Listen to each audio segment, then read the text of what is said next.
guys, what's up? This is Mackenzie Criswell here with another great video. Today, we're going to be talking about a plugin called Ad Blocker. This is one that I definitely use every day. It's an extension for a web browser. Works with all the major browsers, Safari, Chrome, Firefox, maybe Internet Explorer, or Microsoft Edge. Let's get started. Actually, before we do get started, a quick word of caution. And normally I'd put this kind of thing at the end of the video after I showed you, how the extension works. But this is pretty important. We all love the internet, right? And one of the things about the internet is that anyone can get online, start doing their thing, and make money off of it, because the internet is powered and funded primarily by ad revenue. And this extension is in a way kind of playing with fire in that sense, so that, if you're going to all your favorite websites but you're blocking the ads, there's no chance that ad revenue is going to come through because there's no ads, period. There's a good chance that some of your favorite people that run your favorite websites, YouTube channels, are no longer going to be able to afford to do that. Of course, none of this is going to change by one person using an ad blocker, but if everyone's doing it, it could be a bit of a problem. So just practice caution. Maybe add some websites to the whitelist, which I'll definitely show you how to do, and be a good internet user in general. Now let's get into it. So the premise is pretty simple. We all love YouTube. We all love the internet, but there's ads all over the place. In banners, you've got them on articles, on games. You get them in front of YouTube videos. You get them all over the place. They can be a little pesky. So the idea of this extension, it's called Ad Block, conveniently enough, is to basically stop that from happening. It's actually 100% free, which is cool, and it works for a number of browsers. What do we have down here? We've got Firefox, Chrome, Safari, Opera. I guess that's the Android browser. You've got Edge and Internet Explorer, apparently. And then, what is this? This is Yandex Browser and Maxthon. Never even heard of those two. But yeah, this will block ads in pretty much any major browser, and apparently quite a few other ones. So to install, pretty simple depending on your browser. It may vary just a little bit. It probably won't. But you want to click the big green button to install, and it'll start a download. It'll take literally just a second. I'm on a pretty slow internet connection, but you can see how fast that went down. It's about 500 kilobytes. So then you just double click, trust the extension. Depending on your browser, you may or may not have to do that, and now it is installed, and you get your little window telling you, hey, it's done. There is a mobile app actually that blocks the Android browser, that blocks some stuff in like the Android browser and the mobile Safari browser, but it's shit. There's no way around that. So they do actually have an entirely separate ad block browser. I assume this is kind of like the Tor browser for mobile, which will just kind of do it better. So you can check that out. I have not actually, so no comment on that. We can close out of this window, and as you can see up here, we now have an ad block little icon and some preferences, and we also have a count of how many ads it's blocking. So we haven't actually gone to a page with the ad blocker on, so we don't know how many ads it's blocking, but let's just refresh YouTube here to see what's going to happen. So we refresh YouTube. We no banner ad, nothing like that, and if we can see, we've blocked 3 ads. It's found 3 ads and it's blocking them. And here's something insane about ad blocker on YouTube that you would never guess. We'll grab a video here. It starts playing instantly. No problem, no ad, nothing. No featured videos here, no ad in the corner. Everything is gone. It's clean. And so this is awesome. YouTube is one that people go to all the time, YouTube and Facebook, that are some of the most visited websites on YouTube, but, can have ads, not really in a nuisance type of way, but this just cleans it up, gets rid of it. Now, there are a few other websites that are notorious for having a ton of advertisements.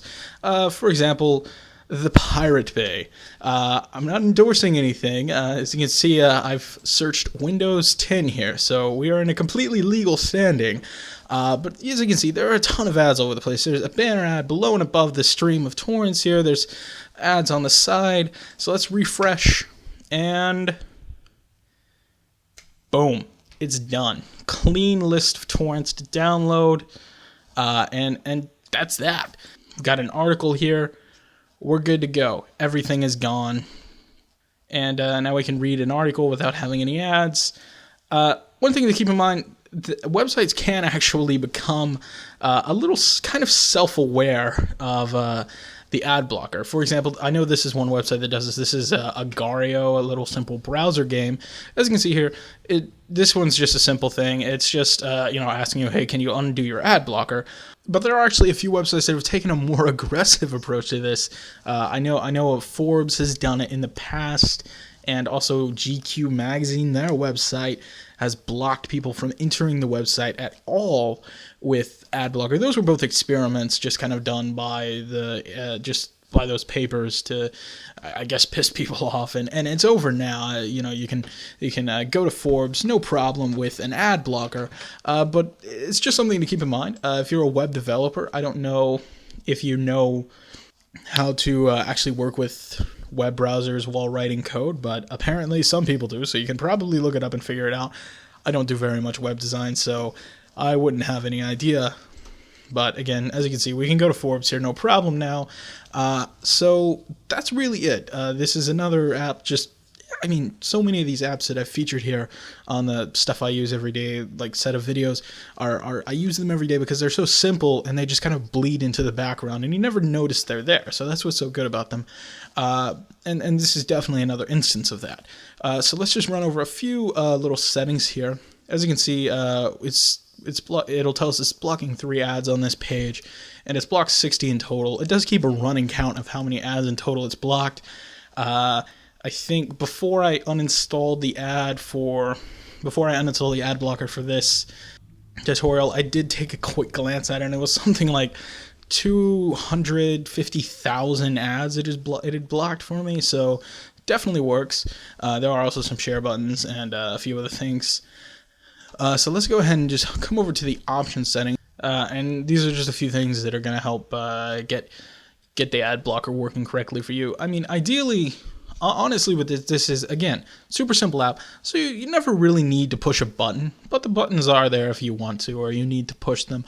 So this first thing is a filter list. This is just a list of other filters that can add on to the experience, but unless you're going to some crazy websites that just are riddled with pop-ups and ads and everything all over the place, you're probably not going to have to deal with that. And so what I really want to look at is the whitelisted domains. And so this is an example of something that you would probably want to look at. So, for example, there's a website, I don't really go to it too often anymore, but there was a website called Creative Cow, where I used to get a whole lot of information about video, and it is quite riddled with ads. There were ads all over the place for tech and software and stuff all over the place, and so they're kind of gone now. And it was for stuff relating to the website. It was for tech that I was probably going to look into buying, or for software that I more than likely had an interest in using. So, and this is a website that I like, so I'd want to support it. And so what I would want to do is add this as a whitelisted domain. So what I do up here is I go ahead and I type in the domain, creativecow.net, and autocorrect will fuck me over. And then I'll click add that domain. And if I reload the page here, we can see we get the ads back. And now, normally, they only get money if you click on it. So, if you accidentally click on it, your favorite website might be making a little money off of you again, which is great. And like I said, this is something that I highly recommend. The internet is powered by ads, and that's how a lot of people afford to continue doing what they're doing. So if there's a website that you really like, and it seems very obvious that the creator or creators are depending on the ad revenue, definitely whitelist that thing. Again, great little extension. Use it responsibly. And that's about it for this one. You can check out more videos on the channel that you're on right now, or find just more content in general at my site maxc.co. Look for a card in the card area. And I'll see you next time.